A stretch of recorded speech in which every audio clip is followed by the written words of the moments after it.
These long dog days of summer, I mean, we just made it through a heat wave. Mama was parched through this heat wave. I was hitting up Dunkin' every single day, and I will continue to probably for the rest of my days, but especially this summer. Dunkin' is helping everyone stay cool this summer with its lineup of refreshers. These drinks are packed with bold, fruity flavors and served ice cold. It's amazing. Dunkin' refreshers are the perfect afternoon pick-me-up. I like to start my morning with them personally, and then sometimes I go back for a second one because I'm just feeling crazy. They come in a variety of delicious flavors, including fan favorites mango pineapple and strawberry dragon fruit. And then for a limited time, there's black cherry and there's pink pineapple. I'm going to tell you something right now, and it's a bold claim, let me tell you, but I stand behind it. Pink pineapple will change your life. It is so good. It has me feeling like I'm sitting in a pool, resort side, just living, honey. It's so yummy. Try your favorite flavor with green tea, sparkling water, lemonade, or Dunkin's all-new limeade. I haven't tried the limeade yet, but I'm going to. Usually I get my drinks made with green tea and occasionally lemonade, but I do really like the green tea. Or if you don't want to build your own, try one of Dunkin's curated refreshers like the Cherry Lime Ricky or the Ultimate Pink Daydream. The Cherry Lime Ricky, scrumptious. I could drink like 3 of these a day. They're so freaking yummy. Head to Dunkin' today and find your favorite refresher. Dunkin' refreshers contain less than 1% fruit juice. Limited time offer. Chilling crime cases are mysterious, but finding coverage shouldn't be. With the State Farm Personal Price Plan, you have options and can personalize your plan to help create an affordable price so you can get back to cracking all of life's bigger cases.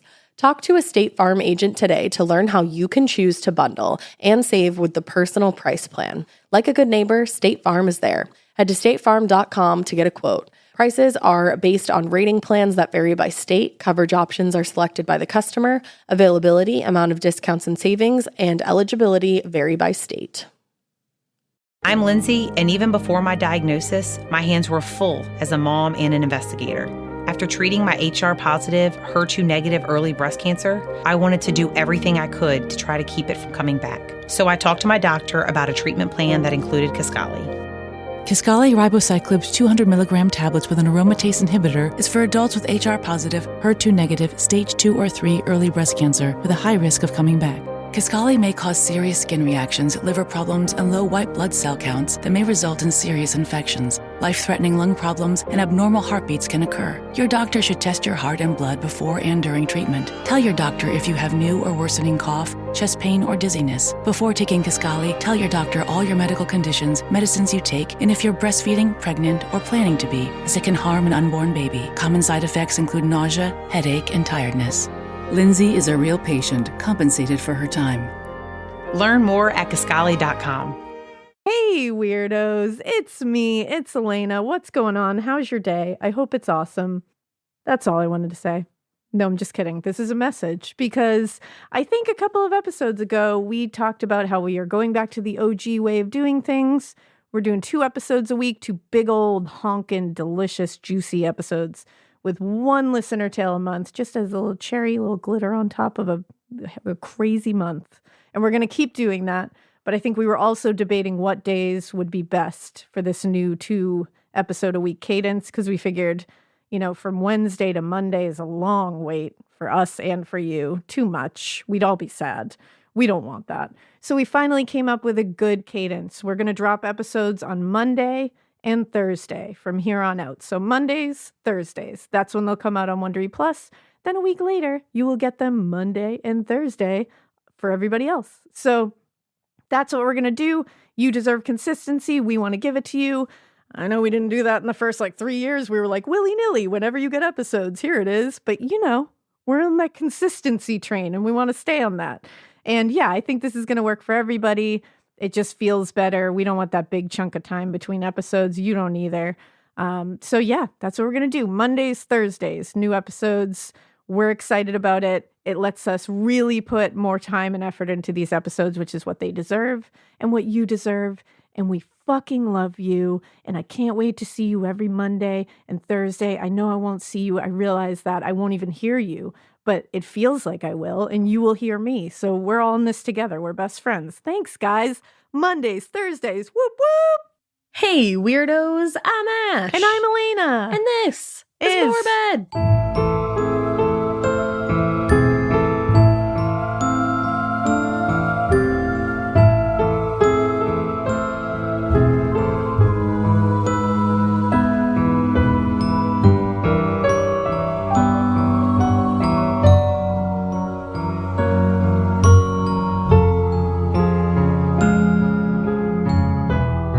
Oh, I thought we were doing a thing there. I'm sorry. It's okay. It's okay. I feel. I'm so sorry. Sorry. I'm sorry, friend. I'm sorry, mate. I hope you're happy. Because I've I've told told Mum. I hope you're happy, Rachel. I'm telling you, if you haven't seen that video, just type in like Rachel stole my iPad. Ash Mom. loves it a lot. I do. Okay. It's old. I've loved it for a long time. My friend Marissa just like randomly was like, watch this video. I hope you're happy. I hope you're happy. So I hope you're happy. I hope you're happy I hope you're happy. because I've made you an episode. I have made you it. And you know what? I feel like it's been feeling good lately. Episodes? I feel like everything. I feel like we've come out of that. We were in like kind of a little like, ooh. Yeah, it's like Just we a came murky out, murk a little bit. It's like we came out like on top of it. We came out on top, like we, like winners. It's like that song where it's like coming in hot. You know, It's the exactly TikTok like sound? that. I don't actually. I don't think I've ever gotten Coming that in one. hot. I'm not doing a good I job. don't think I've guess. gotten that one. That's shocking. I know it's always funny when I see like I think my TikTok is like the only TikTok. So when things Yeah. trickle in from other people's, that I'm like, I don't know what that is. I'm don't like, know. what? There's a whole world of TikTok I don't know about. Oh, absolutely. There's galaxies of TikTok that you don't know about. Galaxies. Galaxies. Oh, and I have another TikTok recommendation because Girl, you're just like blowing up TikTokers left, right, center. I hope that becomes my legacy. I hope that is what you can. I think it already is. I hope it is because it's really fun and these people Legacy. deserve it and they're wonderful creators. So Remember my name. hold on, I'm going to bring this up because. You're gonna see me hanging in the Hall of Fame. Thanks There for you go. walking me into that one. All right, so this one that I want you to follow, guys, is called Spooky New England. Oh, that's So go fun. find it. She is awesome. Her name's Amanda, and she is like really into the Lizzie Borden case. Ooh. She's definitely a Lizzie is innocent, and she will make you believe it. To The be honest, more and more that I look into that case and the older I get, makes you question. I don't stand firmly on one side or the other, but I do think I might be teetering.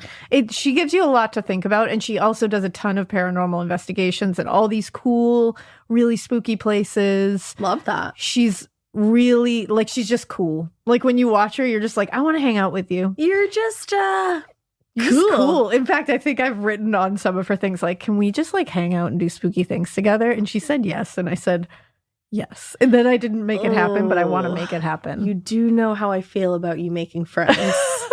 so don't do that.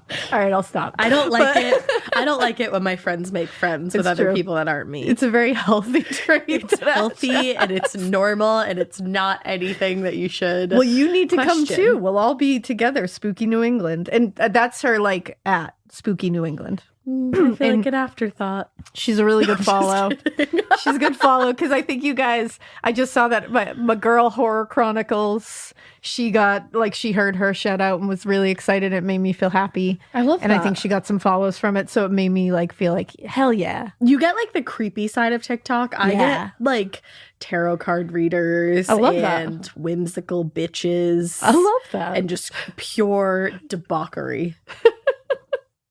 Debauchery? Debauchery. Just pure debauchery over here. Is it? Oh, I really did think it was debauchery. I saw Debauchery. a comment the other day by accident, but it made me laugh. It was a mean comment, but it made me laugh. Oh, no. It was like, why can't Ash pronounce anything right? And you know Oh. what? I don't know. I wish I could tell you, friend. You know what? I don't know. That's the best response to that ever. I don't know. You know what, my guy?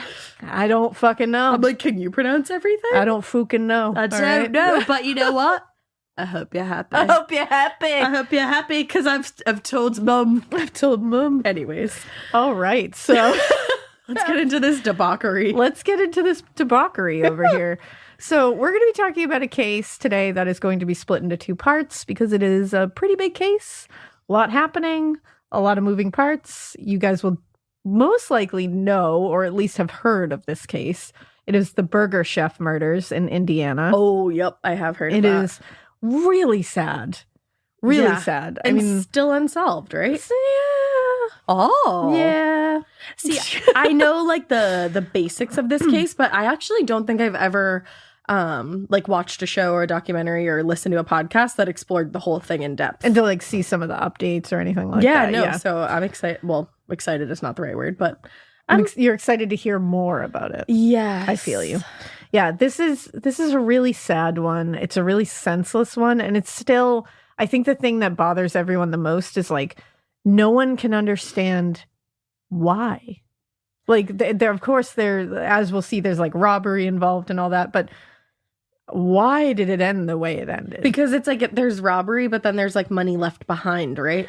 Well, it's that's not even the issue. It's more just 4 people lost their lives here. Mm-hmm. And it's like, why? Mm-hmm. Like, why? Usually when you go, like when, you know, a store gets stood up or something like that, they take the money and run. Yeah. They run in with a ski mask over their face and they just demand the money and then they're out of there. Yeah. It's pretty rare that like 4 these people are brutally taken murdered out of the store too and then taken somewhere else for something to happen. It's just a very rare and really like tragic and gruesome case. Yeah. So buckle up. I'm buckled. All right. So this is going back to November 18th, 1978. Oh, I didn't realize that this was in the 70s. Yeah, I know. It feels closer, weirdly. Yeah, it does. I think I thought it was like the 80s. Yeah. See, when I first went into this, I thought it was the 90s. Wow. Yeah. Well, look at us just being wrong. I know. And actually, just to give you like a quick little like make you feel old moment, if you're like an older millennial, especially a geriatric See, millennial. I can't even talk anymore. That's how old I am. Getting But senile.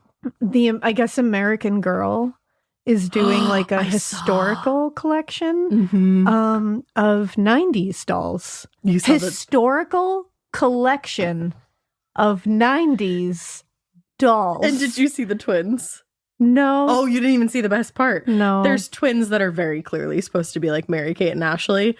And I think they're named like Nikki and something else. Wow. And they're dressed like how Mary-Kate and Ashley did. Yeah. I'm a like, lot of them are dressed like the Clueless style kind of thing. Vintage But, yet. oh no, not vintage. Historical. Yeah. Like, It's I rough. just like, Mikey's face just said it all. He just looked over and was like, He was like, no. Historical. So I just like, here, we're You know all what, American old Girl? together. I hope you're happy. I hope you're happy because you made me cry. All right. So back to the story. Okay. November 18th, 1978, which Yes. again, wild. Bryan Kring stopped by the Burger Chef in Speedway, Indiana. He was an employee there. And he was stopping by after closing time to visit his coworkers because, of course, this is after closing time. You're doing those, like, you know, when the store is locked and you get to turn on music or something, do your close down routine. You're dancing around with the broom. You know, anyone who's worked retail or anything like that knows this, like, it's a great time because that's usually when your friends can stop by and just watch you clean. You know? Yep. Now, he was surprised, though, when he went around back and he found the back door unlocked. And then he went further in and he found the restaurant was empty. Again, all lights are on. His coworkers' purses, their coats were there. It was like they had left in a hurry. And he found the coats and purse in like the back room. But no people in sight. So he looks further and he sees that the cash register had been emptied of that day's earnings. Yikes. Now, at first, local police didn't take this situation seriously at all. Oh, good. They just assumed it was petty theft. Why do we give a shit? Like, but why though? Yeah, like why? And at first, they actually thought that this was just the kids had stolen the cash and ran out of there. And then they just left their purses. And then they just left it. And that's the other thing. It's like, so you didn't look at those purses and think maybe we should look a little further into this. Right. And also, if you had looked at all into who these kids were, you would know that's just not a notion you should have had. Oh, the 70s. Yeah. But that notion would change shortly thereafter when the crime turned from disappearance and theft to kidnapping and multiple homicide. Oh, no. Now, unfortunately, by the time they actually got to this conclusion, which anybody else probably would have come to pretty quickly, considering all the things that were left at the motherfucking scene, the entire scene had been cleaned by Burger Chef employees the next morning. No. And when I tell you how detrimental this was, oof, it's gonna grind your gears. I'm already grinding. Yeah, my gears are ground to dust. Mummy So dust. the failure of the authorities to take the disappearance of the Burger Chef employees seriously from the very beginning, from the outset, it was only the first of many mistakes they are going to take in this case. And it ended up being Indiana's most high-profile unsolved crime. Wow.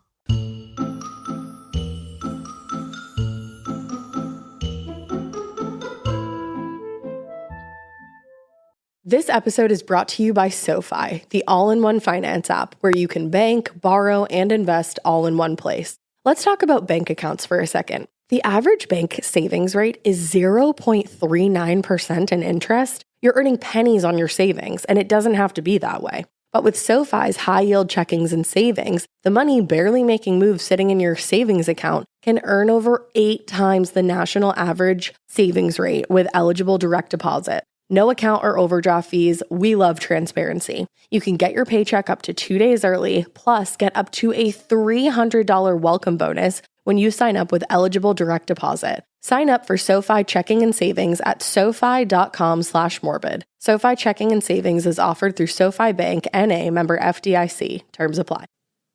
Every good detective needs a partner to support them on important cases.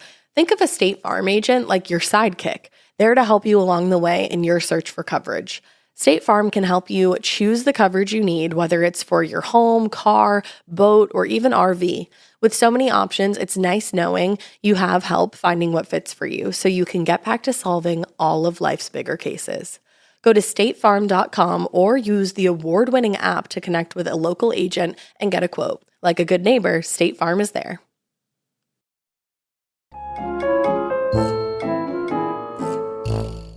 Now, while investigators are now fairly certain that they know who is responsible for the 4 murders, the evidence they need to actually prove that now, it was wiped clean. Oh. Now, I am never one, and I think it's Sarah Turney always says this, like, there's always hope. Like, never say that something is hopeless, because we've seen time and time again that it is not hopeless. There's always a way. And you know who says that also? Heidi. You know our girl Heidi Jones? Heidi Jones, and we listen to Heidi Jones. Mm-hmm. I love Heidi. I love her so much. You just made me think of her, and I was like, oh, Isn't Heidi. she just like the nicest person on the planet? She truly is. I just love her. I hope she's very happy every day. I think she is. I think she is too, Yeah. legitimately. Die mad, Tom. But die mad, Tom. So, unfortunately, the loss of this evidence and the fact that although I believe that it can be conclusively linked to these people, it made it a lot harder. Yeah. It's a lot harder now to link these two things because of investigatory negligence, to be quite honest. And that's the thing that sucks. It's like, you just, like, you can't blame anyone else That's other the than thing. It's the like, investigators. This was your job. Right. You're And supposed to secure the crime scene. And you're supposed to walk into a crime scene, we've said this before, and let it speak to you. You don't go in there and speak for that crime scene. Unbiased. That's not how it works. You don't go in there and go, well, I think it's this way, so I'm just going to investigate it like that. It's like, no, you can't. You go in there wiped clean, and you go in there and say, talk to me. I was just watching, oh my God, so good. Have you watched the Playboy Murders yet? No, I haven't, but I keep seeing Holly post about it, and I really want to watch it. I watched the entire series. I'm going to so sit down far. and watch it. So good. But one of the cases that they covered, the Jasmine Fior case. Oh, yes. They had their suspect and they were like, yeah, this is definitely the guy. But then another suspect pops up. And as I was watching it, I was like, okay, I'm impressed because they actually went down that avenue too, instead of just like blindly chasing one suspect. And that's good police work. Yes. That's good investigatory work because it's like you have to let it take you where it wants to go. Right. This, not so much. Oy. But let's go back to that night. Let's go to the night in question, November 18th, 1978. That's when 17-year-old Bryan Kring was on his way home a little after midnight. He passed by the Burger Chef restaurant on Crawfordsville Road. He worked part-time there because, again, he's 17. Yeah. The restaurant closed at 11 p.m. This is a little after midnight, but The lights were still on, so he was like, oh, they're still closing down. I'm just going to drop in and say hi. Yeah. Like cute, small town shit. It's adorable. The workers that were there were the 20-year-old assistant manager, Jayne Fried, 16-year-old Mark Flemmonds, 16-year-old Daniel Davis, and 17-year-old Ruth Shelton. Now, Bryan Kring, went around the back because he figured the front was going to be locked. Yeah. They had obviously locked up. He was confused, though, because when he went back there, he saw that the door was not only unlocked, but slightly open. Huh. And he was like, why would they do that? So he just goes in. And again, he's closed before. He knows this is not like, why would you leave the back door open? Yeah, he knows protocol. Yeah. And when he went in, he called out to them, just said, like, who's here? Mhm. Silence. Oh. And that must have been the heaviest silence because you're like, what the fuck is going on? That would be so terrifying. Because it's like they're not just leaving the lights on and the doors unlocked and piecing out for the night. Like, something's wrong here if they're not bustling around cleaning. So he goes in there. He's not seeing anyone, not hearing anything. And then he sees that the cash register's drawers had been pulled out and thrown on the floor, and they are all empty. Oh, no. Obviously, a robbery seemed likely. So he ran into the manager's office, hoping to find all of them in there because he figured, if this was a robbery, maybe they huddled everybody into the back room, maybe locked the door. Yeah, like maybe they're the tied up place, somewhere. Got out, they left them in there, just thinking somebody won't find them till morning. Right. And he's like, okay, I'm going to go back there. They're all going to be okay. We're going to figure this out. Oh. So he goes in there, empty. Oh my God. But it had been ransacked. He must have been so scared because then in my mind, I'd be like, is this person gone? Yeah. Who did this? That's the thing. Like, he was probably like, holy hell right now. Is there someone watching the store right now? Like terrifying. And then he notices in the manager's office a jacket that was Ruth Shelton's on the floor. This is the middle of November. She was not leaving without that jacket willingly. And then, like, to find that and still know that the cops were like, no, they just ran away. Without her jacket, she ran away. And it's like, you really couldn't entertain any other possibility. It had to be what you were thinking. Finding this the way they did, like... It doesn't make any sense. Well, Bryan called 911 and told them what he discovered. When the police arrived at the Burger Chef, Bryan told them the story, and he told the same story he had told the 911 dispatcher. And the officers just kind of did just a quick little search of the restaurant.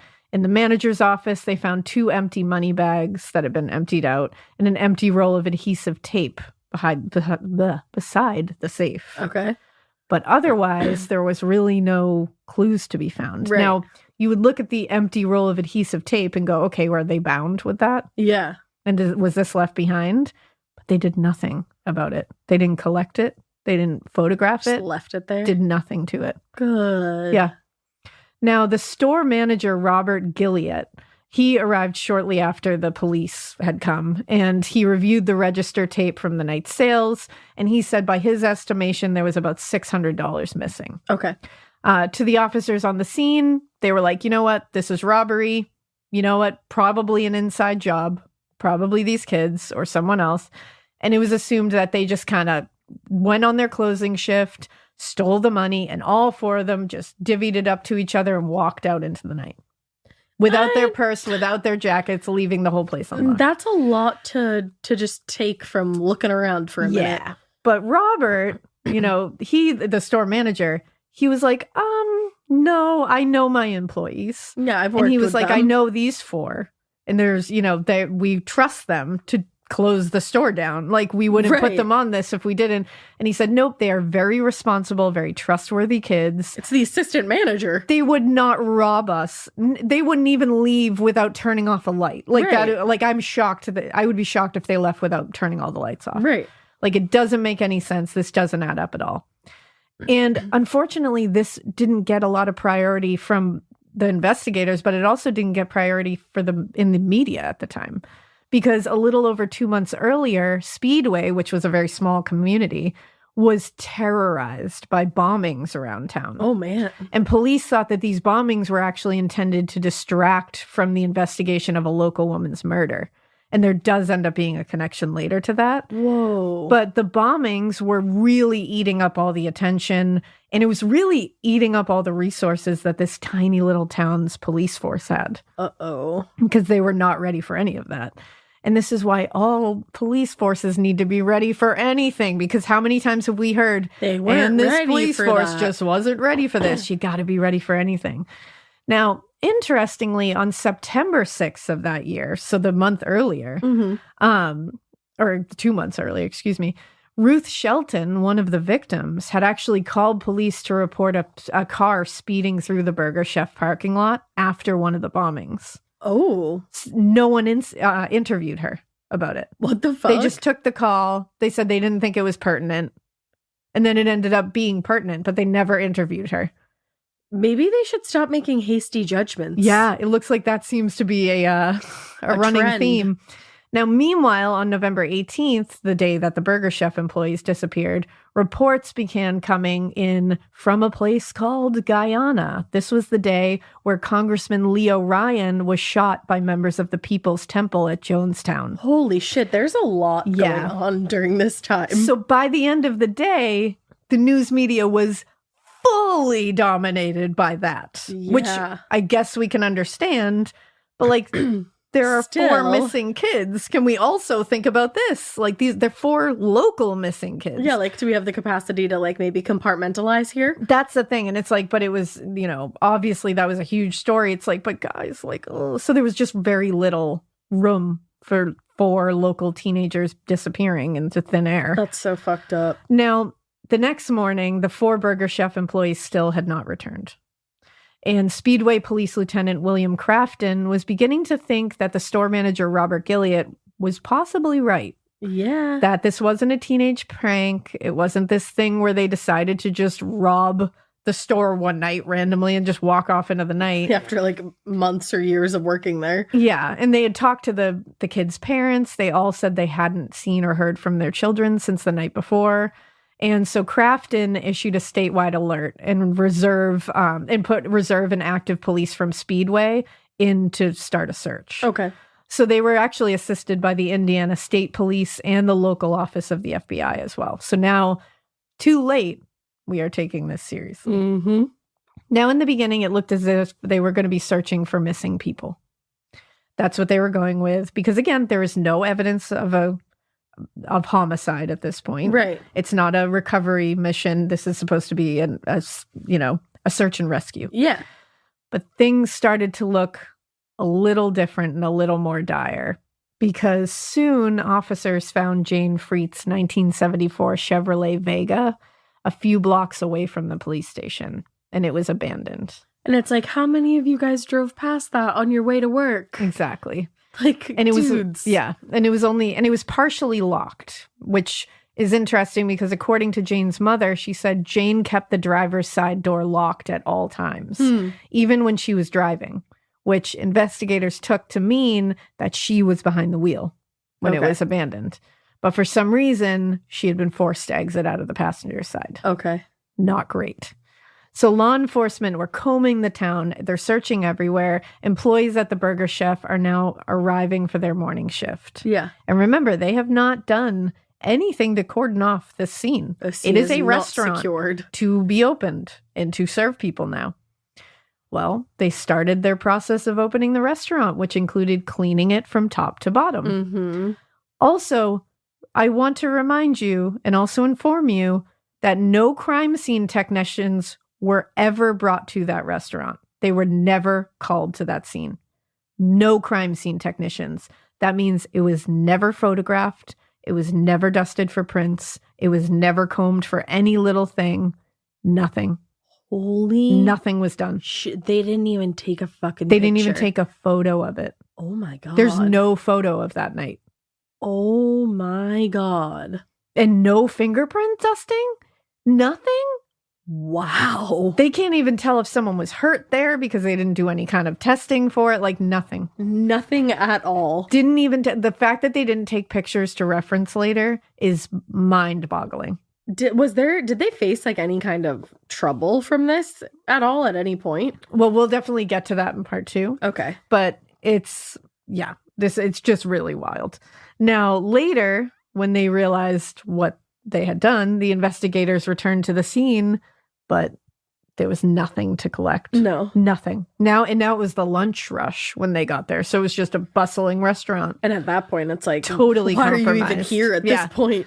Now, by the morning of the 19th, which was the next morning, the local press had begun reporting on what Speedway police were calling a, quote, serious abduction. Uh-huh. But nothing made sense. Like, why would they come in to rob the place and take 4 teens with them? Yeah, so everybody's like, what the hell? And Jayne's mother, Carolyn, said to reporters, quote, it just doesn't make any sense. They got their money and they made their escape. Now, why the devil don't they give us back our children? Yeah. Which, like, heartbreaking. Seriously. Like, give me back my child. Like, you can keep whatever you want to keep. Just give me her back. Yeah. But by this point, the police had really given the families very little information because they didn't really have any information. And they actually told the families not to share photographs of their children with the press, which was strange. That's really weird. So now they're dedicating resources to finding these 4 victims, and other officers are being sent to canvass for anyone who might have seen anything in or around the Burger Chef restaurant that night. So now they're talking to people finally. Okay. Now, a couple who had been sitting behind the Burger Chef at around 11:15 p.m. when they came forward and said, at around 11:15 p.m., they were sitting back there. Who knows what they were doing? But they were approached. They were parked. They were necking. They were approached by, quote, 2 shabbily attired white men in their 30s. Oh. And we love that. We love to hear that. Shabbily attired white man in his 30s. Yeah. And they came up and they asked the couple for identification and then told them they should leave the area.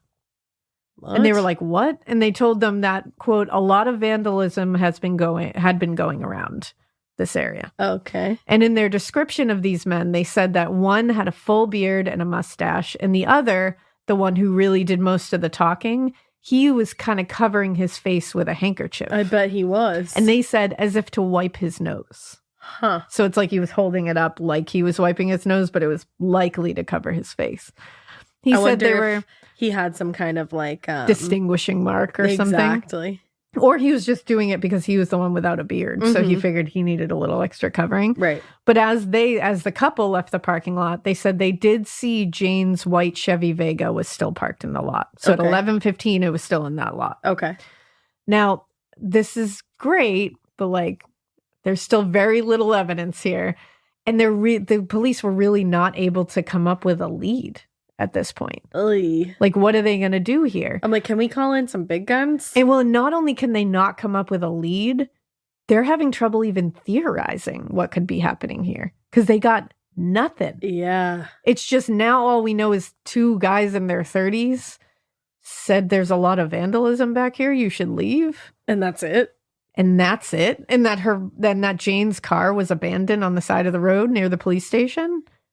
But it was still there at 11:15. Like where do you go from there? That's the thing. It's not like they can sit there and go, okay, well, this piece tells me this. It's like, right. All you had was robbery. I mean, but you got to add a lot more pieces into this. Maybe if you dusted for some goddamn prints or took a fucking picture or something. That's what I'm saying.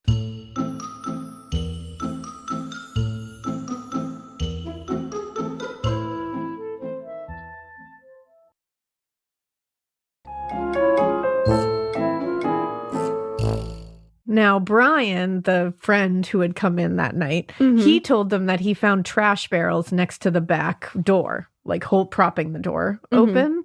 And so the investigators thought someone had unlocked the back door to take the trash out a little after 11 p.m., which makes sense. And as whoever did this, 1 or more people caught them by surprise, forced them back into the restaurant. Once they'd taken the money from the safe, they then forced all 4 into Jayne's car with probably one of the robbers, while 1 or more accomplices just followed behind in a separate vehicle, because you're not going to stuff everybody into one car. Right. They said they probably drove for 3 blocks before they were forced out of the car. They abandoned the car where it was found near the police station, and then whatever happened after that, no idea. Okay. So it does make sense. Like that theory, it's not like a huge theory, but it's just like, here's what I think happened. It does make sense that somebody was probably taking out the trash and they opened that back door because that back door would have been locked. Yeah. If you're closing up, everywhere I've ever worked, while you're closing up, the doors are locked. Oh, 100%. All of them. Yeah. So somebody can't come in and rob you. That's the whole point. So it's like that was definitely a locked door. I'm sure one of them opened the door to take the trash out back and was surprised by these people. They forced them inside. It does make sense. That makes sense for but sure. What we're not getting is like, who the fuck are these people and what the fuck did they want besides money? And then what happened to them once they were dropped off past that point? Exactly. Now, interestingly, June 16th, 1978, there was a similarly tragic case to this at another fast food restaurant. It was called the Sirloin Stockade, and it was in Oklahoma City. Great name. And I didn't know about this. I hadn't heard of this I'm going to either. look further into this. Maybe I'll have it for part 2, but I happened to come across it when I was rereading, and I was like, ooh, I'm going to mention that. 6 people were killed in a robbery there. Holy shit. And later, we will see that one of the suspects in that case could be placed in Speedway, Indiana at the time of the Burger Chef murders. Oh. So it is an interesting little connection. So Sunday, November 19th, like I said, day after the disappearances, the search came to a screeching halt. And not because they gave up, but because the bodies of Ruth Shelton, Daniel Davis, Mark Flemmonds, and Jayne Fried were all found in a remote area of Johnson County. A man named Fred Hager had found them while walking his property with his wife. Oh my so they were God. on his property. Jesus Christ. Now, and this is just really sad because they're so young. They are, and this yeah. is so fucking sad. You know that feeling when you come home late from work and those puppy dog eyes just pierce right through your soul? Or when you're packing for a trip and your cat refuses to leave your suitcase? Yeah, we've all been there. Pet parent guilt is real. And you know what? It's completely normal. That's exactly why Hill's Pet Nutrition exists. They understand that being a pet parent means being human, with all of our imperfections and daily juggling acts. Hill's science-led nutrition helps you give more love than humanly possible. Whether it's those long work days or trying to balance attention between multiple pets, Hill's Pet Nutrition gets it. They've created science-based nutrition that supports your pet's lifelong health so you can feel confident even when life gets hectic. Because you're only human, there's Hill's. Science does more. Ready to let go of the guilt? Find the right food at hillspet.com/podcast. That's hillspet.com/podcast. Do you remember in school when you just knew that your teacher had a favorite of everything? They would always use the same blue dry erase marker when they wrote on the board, or they would talk nonstop about their favorite element during science. I had a teacher once that literally had a favorite brand of marker. She would only write with specific markers, and if another marker ended up in her classroom, she was TO'd. And honestly, I was probably her favorite student because at the end of the year, I got her that specific brand of marker. Let's talk about their real favorite thing though, their favorite tissue brand. Kleenex. According to Teacher List, they are the #1 facial tissue trusted by teachers. Kleenex Ultra Soft tissues are silky soft to help prevent skin irritation, and now you can take them anywhere with Kleenex Snap and Go. I absolutely love Kleenex Snap and Go. It's so perfect to have that in your car. I had a cold last week and I was just... Honey, my nose was a faucet. I hate to do this to you, but it was disgusting. Drew literally came out of our garage with like 15 of the Kleenex Snap and Goes, and I put those in my glove compartment, and honey, they were easy access. It was so nice knowing that I didn't have to blow my nose into like an old wrapper that I had. Ew. So do the best thing for your kids' teachers and stock up on the ultimate classroom favorite. Maybe it'll make them their teacher's favorite student. They definitely have a favorite. Don't even get me started because again, you know it was me. For whatever happens next, grab Kleenex. And they were just like at their like after school job. That's the thing. And when you find out there was a couple of like incidences where like one of them wasn't supposed to be working that night. Yeah, like, I remember hearing that. Now, Ruth and Daniel were found lying face down in the dirt. All of them were still dressed in their Burger Chef uniforms, which somehow makes it even more chilling. It does. Jayne and Mark were found a few yards away. They all 4 were taken for autopsies at Johnson County Memorial Hospital. Now, unfortunately, exactly like the scene at the Burger Chef, the scene at the Hager's property really didn't give a lot of evidence to work with. Technicians were called to this. Well, that's good. Because there is an actual multiple homicide here. Technicians did make a cast of a tire track that was found like in the gravel driveway leading away from the property. But otherwise, there was really nothing about the scene that they were like, oh, this is going to be very useful to us. Now, because the victims had been transported across county lines, the case was also taken over by Indiana State Police. Which that's good, I feel. It's good, But this is also very much to the chagrin of the Speedway police and Johnson County Sheriff's Department, who, and we all know, ego's always come into play here. And the Speedway police and the Johnson County Sheriff's Department were actually kept away from the scene while it was secured by state troopers.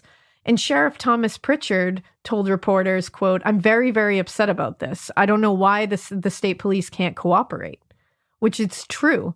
Everyone should be cooperating in situations like this. The more, the fucking merrier. Everybody get on the same page. Right. Make sure you're sharing information and make sure everybody is being a good little boy and a good little girl and everyone talk to each other and work together. Yeah. I don't understand why it's like, this is ours now. It's like, no. Like, you can all help each other. Because everybody wants to be the star of the show. And you're all going to get the same thing at the end. The satisfaction of solving a motherfucking case. Like, you're not going to get a trophy at the end. Well, it's more than that, though. I feel like they do think they get a trophy sometimes. And it's like, you don't. None of you are getting a trophy. So, No. like, why don't you all just work together? Yeah, if anything, you're all working together to get a family answers. That's the thing. Like, Right. that's your trophy. Right. And you can all share it if you be. all work together.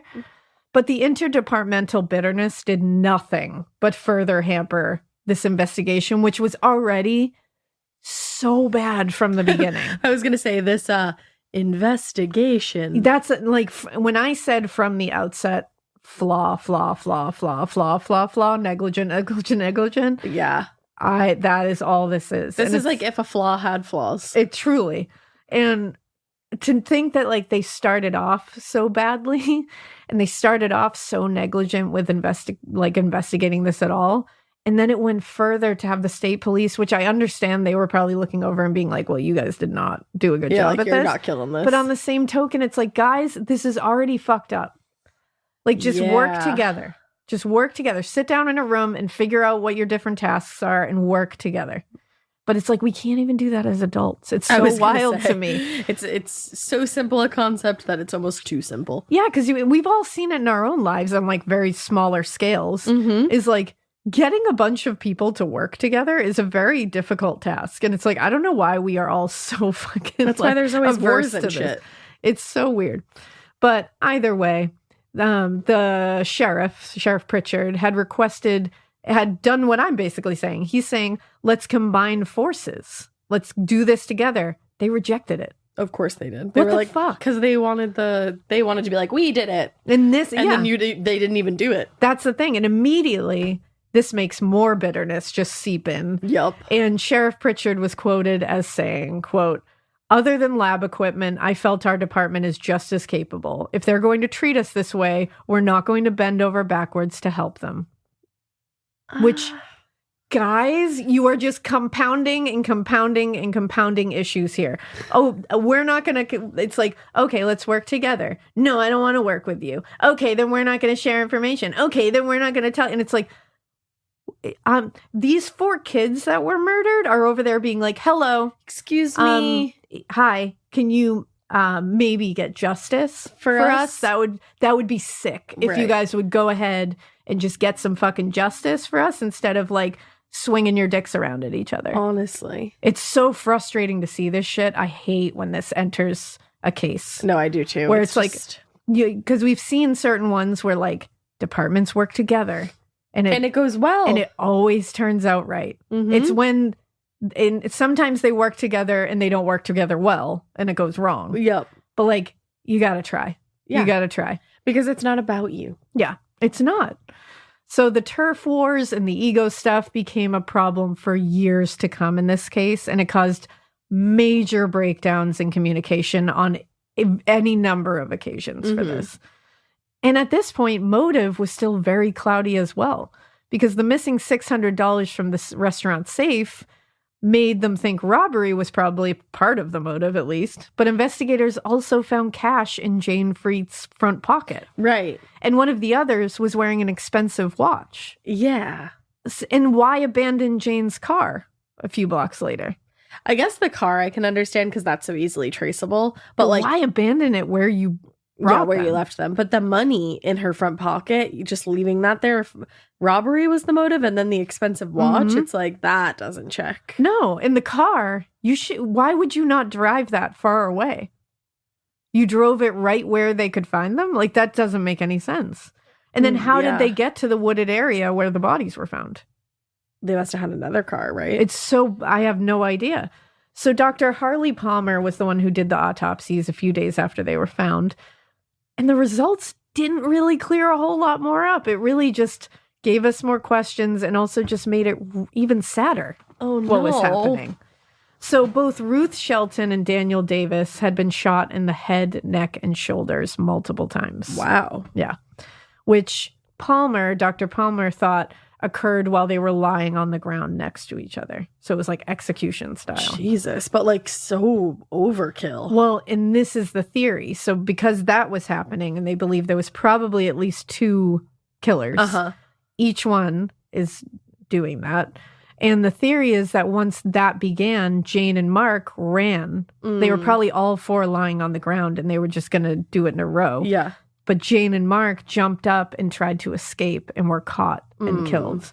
Jayne Fried had been stabbed at least twice in the chest with a 5-inch hunting knife. Holy shit. And it was so violent that the blade broke off and was still stuck in her chest when she was discovered. Oh my God. The handle was taken with the killers. Oh my God. So I don't even know if the killer, 1, knew that it broke off, but 2, you can't get that out of there No. once it's broken off. So they just ran off with the handle, but left the blade. Wow. And that's violent. That's brutal. Mark Flemmonds' death was even more confusing because his cause of death was blunt force trauma to the head.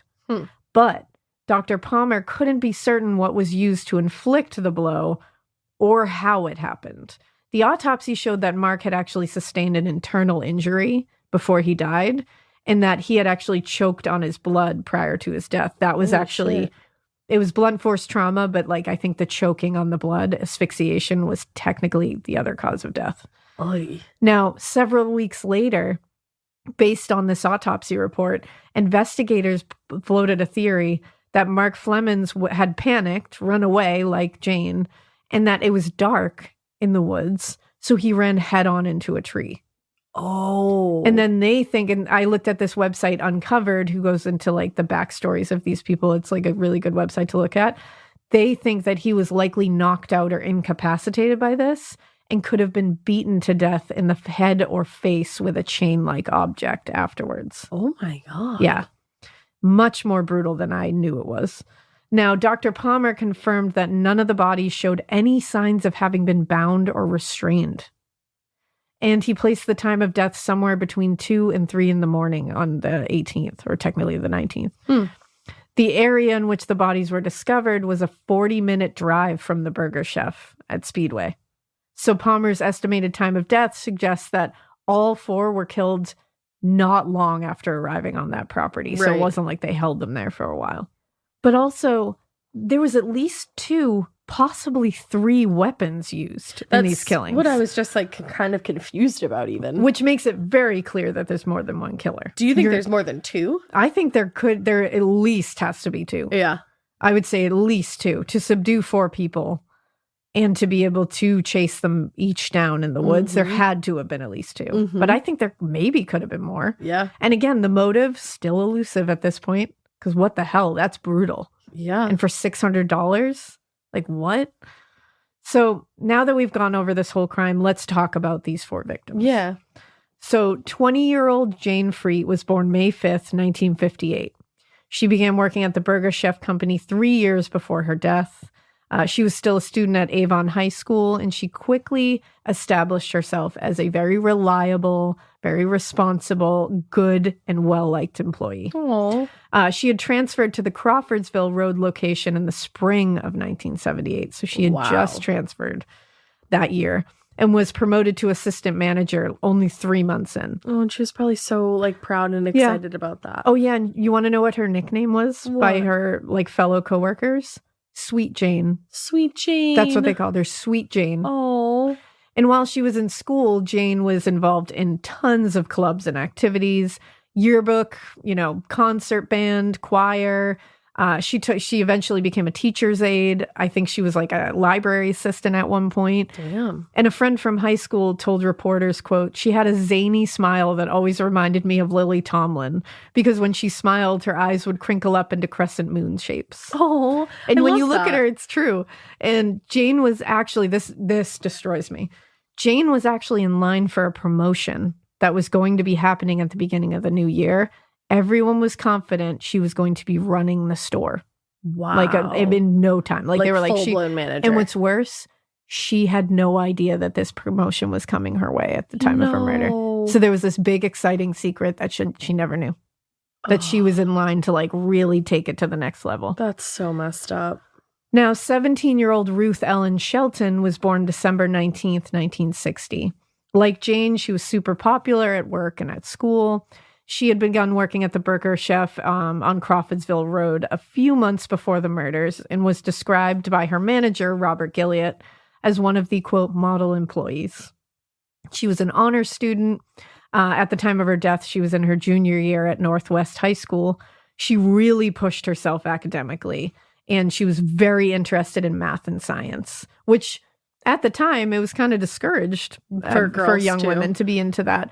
And she had, her parents and family said she was brilliant and incredibly inspirational. Aww. Like her drive was like nothing you've ever seen. They were like, we were constantly in awe of her. Hell yeah. And she had dreams of becoming a computer scientist. Holy shit. And her parents encouraged her in everything. Her mom actually later joked, quote, I told her she couldn't be the best at everything, but she was the kind of person who would always try. And she was taking classes at the time of her death at University of Indianapolis for early credits. Good for her. Like, insane. Like, that's so cool. Right. Just And- like two like really determined women. Yeah, like really cool women that were like doing the damn thing. And she had recently joined the school choir, and her classmates said that she was, quote, shy, but very nice and a very good worker. Now, outside of school, she also loved art. She was very active in activities outside of school. Like she was in the youth fellowship group at Westside Church of the Nazarene. So they were both doing a shit ton with their lives and would continue to, given the opportunity. Now, Daniel Davis was born on September 6th. He was only 16 years old. I know. He had also recently begun working at the Burger Chef as a cook a few months earlier and had not even had his first paycheck yet. Wow. Yeah. Wow. He was very well liked, but he was quiet and shy. And if you look at him, he's just like the most adorable thing. Oh my God, I know. His cheeks. Just these cheeks that you just want to squeeze. And he was in his junior year at Decatur Central High School. I hope I'm saying that right. And had been planning to actually enter the Air Force when he graduated. Wow. He had a very big interest in aviation, so he just wanted to pursue that. So like the most determined kids ever. Yeah, they all had dreams. Yeah. Like actual dreams. that they were really going after. Yeah, they were too, doing not even stuff. just like talking about. He also loved photography, and he had made his own DIY darkroom in his house at home. How cool is that? And he would develop his photographs there. Damn. His best friend, Bruce, described him as, quote, a happy guy, laughing and telling jokes most of the time. Oh, that like hurts my heart. Now, 16-year-old Mark Sylvester Flemmonds was born on December 31st, 1961, and he was also one of the newer employees at the Burger Chef. He actually wasn't even supposed to be working that night, but had agreed to switch with another employee a few days earlier. I knew there was one of them that had switched.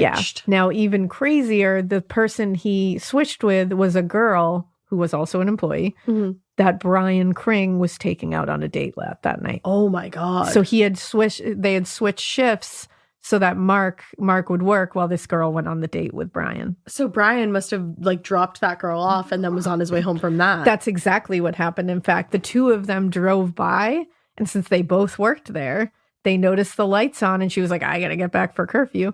So he just drove her home, and then on his way back, he was like, oh, I'm gonna stop in there. Oh my God. Yeah. Now, yeah, it drives me crazy. So, and I might have said Mark, I meant Bryan. I don't know if Bryan is who I'm talking about with the date. But Mark was a sophomore at Speedway High School. He really loved being in the school band and was really good at it. He was one of 7 children. Wow. He was raised as a Jehovah's Witness, and he was known to be very friendly and cheerful. If like you were in a bad mood, Mark was the one that was going to make you laugh and make you feel better. Oh. And in the 1978 Speedway high school yearbook, classmates remembered, quote, his smiling face and laughing eyes. Oh. And they said that they always remember the jokes that he told because he would cheer everyone up. This is so sad. Yeah, it breaks my heart. Now, with no record of the initial crime scene ever being photographed or anything. That is going to blow my mind for years to come. I never knew that. All the evidence washed away. Investigators hoped that the Hagers property was going to be the one that gave them something. Please. Something. But unfortunately, nothing. And the autopsies only gave them more questions. Like I said, it's like you're not getting a ton out of this. You're just like, what the fuck?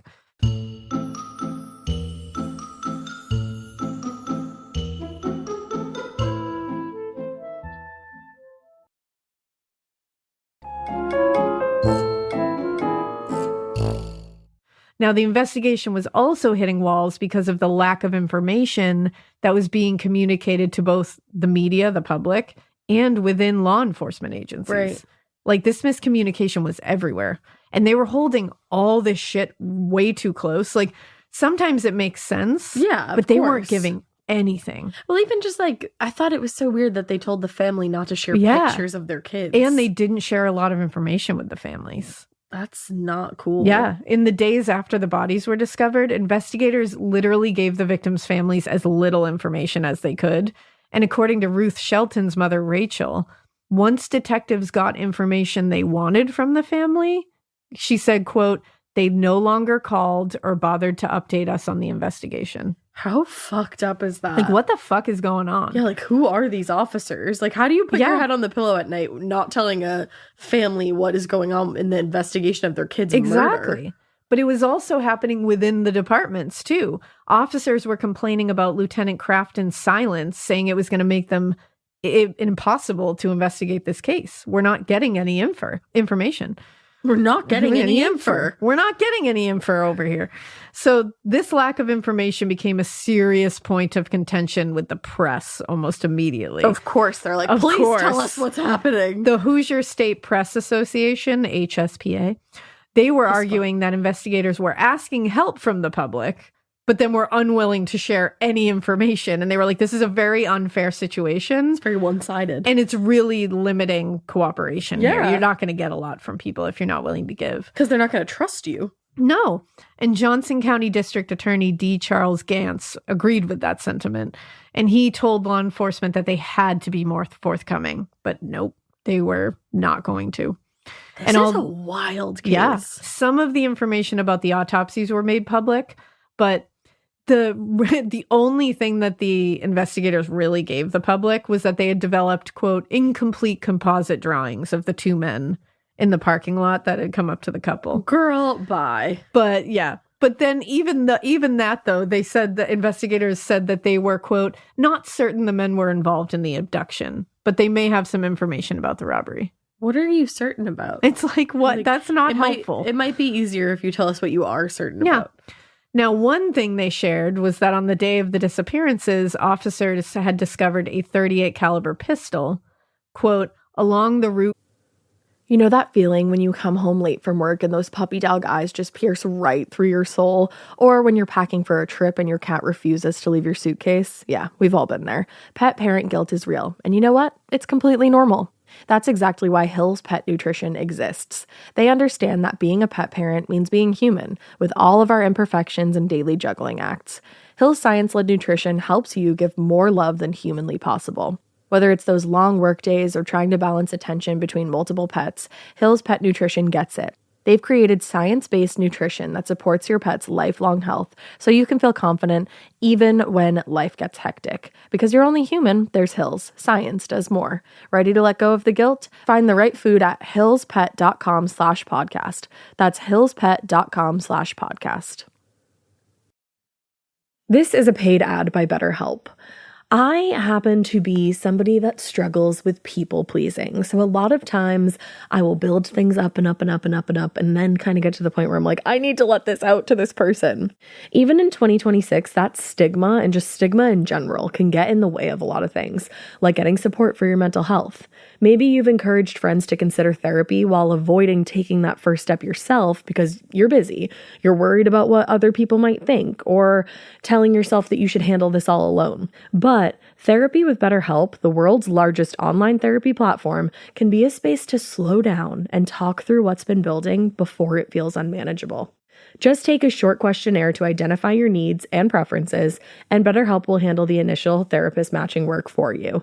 Their industry-leading match rate means BetterHelp typically gets it right the first time. Feel confident knowing BetterHelp therapists work according to a strict code of conduct and are fully qualified. Don't let hesitation hold you back. Find support with BetterHelp. Sign up and get 10% off at betterhelp.com/morbid. That's BetterHelp, HELP.com/morbid. Believed driven by the intruders. The gun showed it really didn't have like rust on it or age, and it had been exposed to the elements at this point. So they were like, okay, well, it obviously wasn't out there for too long. So that could be the gun that was used in the killings, because it could have been only out here for a couple of days. Right. But then they retrieved the slugs used in the murders of Ruth Shelton and Daniel Davis, and it was no match for this pistol. That's what I was going to ask you, if there was like anything left behind, like bullet casings or stuff like that. Yeah, like they were able to get the slugs, but without anything to compare it to. You're fucked. Yeah. Now, even though the police were pretty unwilling to share even the slightest bit of information, the press and public did what they could to help the investigation. On November 20th, the Burger Chef Corporation announced a $25,000 reward for any information leading to the arrest and conviction of the killers. Wow. And another local restaurant, Steak and Shake, which I like Steak and Shake. I've had that. Oh, you have? In Florida. Yeah. Oh, shit. They haven't, I think it must be like in the South. Or... I thought you were just saying like, I like that name. Yeah, I like that. No, I actually have had Steak and Shake. It's good. Huh. They added another $1,000 to that sum, which is really cool of them to do. Like another restaurant. Stand together. Stand together. More than apparently the police department. Literally. And Burger Chef also set up memorial funds for the victims' families. That sounds like a great company. I was like, wow, Burger Chef. And then a bunch of other local organizations stepped up. The Indiana Restaurant Association actually established a reward fund, quote, to be used in violent crimes committed at any member's restaurant. Wow. So they were like banding together and forming a little like, collective of people. Good for them. And they were also urging their own members to donate to the Victims Memorial Fund that the Burger Chef Corporation had set up. Nice. So like come Teamwork. together right now. Yeah. Beatles. But of course, news of a reward it's great, but it can have its drawbacks, because immediately you're going to get people calling in trying to get that reward with no fucking information. Yeah, or just fake information. Exactly. So of course, a flood of phone calls, a bunch of tips came in from the public. More than 100 calls were received on the first day. Of course. None produced a credible lead. Thanks, guys. Most were clearly false. Thanks for calling, assholes. Yeah. Now, the papers were really feeling the full force of law enforcement's, like, I'm going to tell you this, but I'm not going to tell you this. You're not going to hear about this, but I want you to tell me this kind of thing. On the Tuesday after the murders, the Indianapolis News had a headline that said, quote, 4 held 24 hours before slayings. So they're saying that the 4 people were held 24 hours before they were killed. Which is not the truth. On the same day, the Indianapolis Star reported, police suspect the 4 young persons were slain shortly after they were abducted. Yikes. Not great. So 2 different newspapers on the same day are saying totally held 24 things. hours. Police think they were killed right away. Yikes. Yeah, not great. Problem. Meanwhile, General Counsel for the HSPA, Richard Cardwell, said in an interview with the Indianapolis Star, when investigators do not cooperate with the news media, there is a suspicion that they are trying to cover up their own incompetence. Mm-hmm. The silence also really made the public apprehensive about trusting the investigation and law enforcement. Right. Because remember, that series of bombings had just ended as well. So they're And at this point, they are unsolved as well. So they're God. like, yeah, we don't know what you guys are doing, but it's not solving cases. That's for sure. We don't want to live here. Yeah. So actually, a neighbor of the Hagers, which is where the bodies were found, they said we're very scared to come all the way from Speedway to here. They would have had to known something about the area. Yeah. Which is not wrong. And one Burger Chef regular actually said to reporters, I was shocked. It was like a personal loss, like part of myself had been taken away. Oh. Which you're just like, oh my God. Yeah. Now, by the end of the week, investigators had seemingly exhausted I can't even say few leads, what no leads they had. Yeah. Anything they tried to chase down was just nothing. And state police said publicly, quote, in this case, we've got to hope that the killer or killers may have told someone who has a conscience who will come forward. They're like, yeah, we're throwing in the towel, basically. And that is not what you want to hear. You don't want to hear them go, at this point, we just hope they're stupid enough to tell someone and that person has a fucking conscience and wants to tell on them. Like, hopefully they told someone. That's what you want me to pin my hope on? Hopefully they told someone, because we sure don't know. It's like, no, my hope was pinned on the fact that we have an entire department of people that are supposed to be investigating this. We have multiple departments. How are you sitting here as the sole entity that's supposed to be fixing this? Like, and I don't know. I hope some people are stupid and that they just come forward and just spill the beans. Clearly they didn't. So. Yeah, we all hope that every fucking criminal will come forward and be like, well, shit, I grew a conscience. Here's what I did. But 9 times out of 10, that doesn't happen, my friend. Yeah, like 9.5. And at this point, everyone's terrified. All over Speedway, parents were like waiting at their kids' jobs and picking them up and like walking them out, walking them in. They were terrified. I don't blame them. And also at the Burger Chef on Crawfordsville Road, the lights of the restaurant, there's this like happy face in the lights. They actually turned it off as like a mourning the loss kind of thing. And I think that's real. I'm like, Burger Chef doing it. For real. Like Burger Chef is doing the most here. And I appreciate it. And at this point, the investigation is at a complete standstill. We heard that they have partial composite images that they haven't even released yet. Like a whole bunch of bullshit. Truly at this point, the public and the media are about to give up hope that they are going to be able to get any answers here. And then we go to part 2. What? God damn you. I thought you were going to say, and then this happened, but we'll explore that in part 2. And then part 2. Oh my God. This case is infuriating and it's so tragic. I mean, these kids were babies and they were just at their part-time job. Literally, just they went to school and then they went to their job. Whatever shift they had, and not once, I'm sure, did they ever in a billion years think that would be their last shift. That's awful. And it's like they're all in their uniforms. It just kills me. I'm like, who are these fucking monsters that did this? The fact that they just didn't check the restaurant at all for anything. Didn't do anything. Didn't take pictures. Nothing. Like, what did you think was going to happen here? You really thought you were going to solve this? And it's like, we say it all the time. Just overdo it, man. Yeah, you'd rather overdo than underdo. Do too much. No one's going to fault you for doing too much. Cool. You spent an entire... all your resources of your fucking photographer that night. Whatever. Where else was your photographer? Whatever. Where else was your crime scene technicians? Like, get them out of bed, get them in here, make them snap some photos. If you never use them again, you never use them again. But at least you got them. Dust a little bit of fingerprints on some things. That's the thing. Had they dusted, I guarantee you this case would be solved right now. Because in photographs, like, you can see the minutia, you can see little inconsistencies, you can start to piece things together. I've been hearing the word minutia a lot lately, and I don't know what it means. Like the little things, like the little details, like the minute, the minutia. I like it. Thank you. Like when somebody's getting too far into like the detail, you're like, don't get into the minutia. That just I like out. it. Yeah, thanks. You're welcome. Yeah, that's just, and the other thing too is, like I was just saying, I feel like they would have, if they had dusted and gotten a fingerprint, this would be solved, because I feel like this doesn't feel like a first time crime. No, it doesn't. Like at all. This feels very like, especially the fact that they made them all lie face down in a row and they were just going to execute them. You've done that before. That's what I would think. But then again, on the same token, 2 of them we think ran away. Right. That's pretty unheard of. But to think you're going to corral 4 humans with no mishaps is like, that's pretty bold. So that to Pretty me says bold. confidence, and it says I've done this before. That's how I feel. But I guess we'll explore more in part 2. we sure will. Dude. In the meantime, we hope you keep listening. And we hope you keep it weird. But not so weird that you're an investigator when you're investigating a crime scene. You don't even take pictures of anything. Yeah, don't do that. Yay. Bye.